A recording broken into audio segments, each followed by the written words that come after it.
Kung gusto ka moatog kaputian, ayo di pag adto sa Magsaysay kay kung moadto ka sa Magsaysay, pwede man kalito mo by lancha. Pero 2 rides ka, magdoble imong pamasahe, 160 man ato basta 100 plus. Kay mo hunong pa man ka mo sakay pa kag patalikod ay ka moadto og kaputian. So ni ato na lang cost dai option moadto ka sa Bangoy Terminal. Magsakay ka rito bus kana siya, direct na siya pa kaputian. 100 pesos na akong nabayran. Mas less hassle ang magbus kaysa magcar ka kay taas kang linya sa car kay kaning bus direct na siya sa terminal tas ila ng resort. Naabot na gyud ko guys, tabang asa ko padulungan ni. Nagbaklay ra ko, mabaklay ra man daw gikan sa terminal pababa. Pagbaba na ako sa bus, mabaklay ra daw ang resort dire. So tabang mga langit. Mangutana ra ko. Dire daw kumuliko. Init pa jud kaayo. Ganiya sa Davao ulan kaayo. Ha! Streeton ra daw ni dire ah. Sige, let's go. Kung ikatulo na lang ko tong pangutana. Dire daw sa ikaduha nga gate mo na siguro niyo. Guys, sambot asa sila mamatunit dire. Hoy, pangitaon ako sila.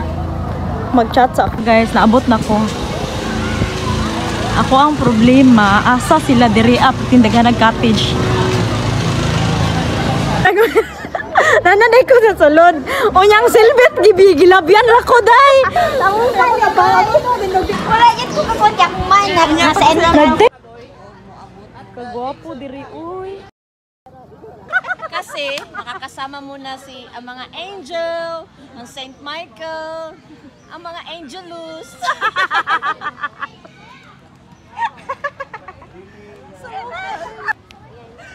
Ay, jump shot. Sige, jump shot. Hello. Lubong ta castle. Hi guys, nanami sa kaputi. Sila maihatag ka ba ma? Maputi kaya tani? Kaputian man. Nakay question sa inyo ha. Dili ba sa Kaputian Beach Resort makaputi ba? Tubag. Tubag, makaputi bang kaputian? Makaputi. Hi guys, nindot kayong tubig guys. Nindot kayong beach guys. Hala, unsa man ni guys? Ay, natabunan imong kuan, kamot. Ready mo girls?